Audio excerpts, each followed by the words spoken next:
me, in the very first draft that we did of Tinker Hill, I wrote as if I were writing a play. I wrote lyric to scene to lyric to scene to lyric to scene, and I didn't go back and say, oh well, I have a song now. Let's see how I can work this into this story. I didn't do that. The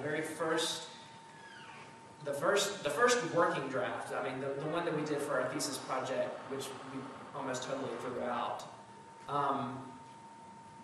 I did the same thing, but I had to start all over again. And I think just going from story through the story, and where are the moments for these characters to come to a realization, or to further their character, or to further the plot in some way, is definitely an important way to approach it. I mean, is there anything I don't know that I necessarily understand? Yeah, no, I mean, I wanted to know, when you're, because I guess it just depends upon how you've written the story. It depends on the moment too. Right, yeah. I mean, I guess just, deciding when is it going to be a song for the character to grow, or are we going to further the plot? I just didn't know how, the construction of the piece. It's also a current trend too, as you'll see with like Light in the Piazza and some of the Adam Guettel stuff.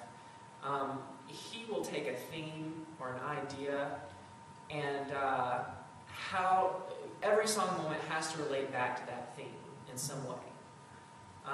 And we really try to do that in this show as well, between basically the two themes that we come back to are love and war. It's like, how does that work into this song, and how do they interact? Love and war, how do they interact in each moment? And I think that's a big part of the process too, is finding out what your theme is and how does each moment work to further what you're trying to say with the piece.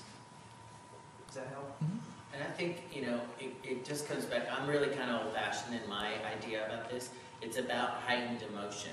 If you are not if you are not having your emotions elevated to a point that indicate that I can't speak to this anymore, I have to sing now, or I have to dance, or whatever it is, then what's the point of moving into music?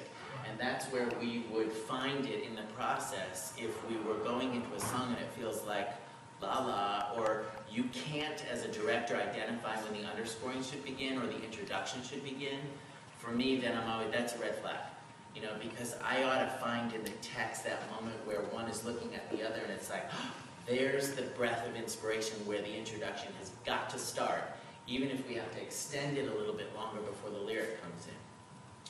And back to this also, that's all fun and tutti-flutti, and we can talk about the arty side of it, but then from a structural perspective, one of the things that I really like that they fell into naturally, I'm not sure if you tried hard to do it or not, is it's important to look at the spans of time so that you have a great variety in your piece. Yes. It's nice to have a passage of 4 or 5 pages of dialogue with a song, but then it's nice to have a song and maybe a half a page of dialogue. Or one of the things I love about what Tommy, my favorite point in the show with Sparks Will Fly, is that it is an absolute, in my estimation, it's a perfect passage of moving the arc of the show along. I want material that I call lifts the guillotine further, because the further you lift the guillotine up and you get the audience to lean their little head forward, so you go, that's what you want. Okay? The higher it is, the better it's going to be. Even if it's a comedy, you want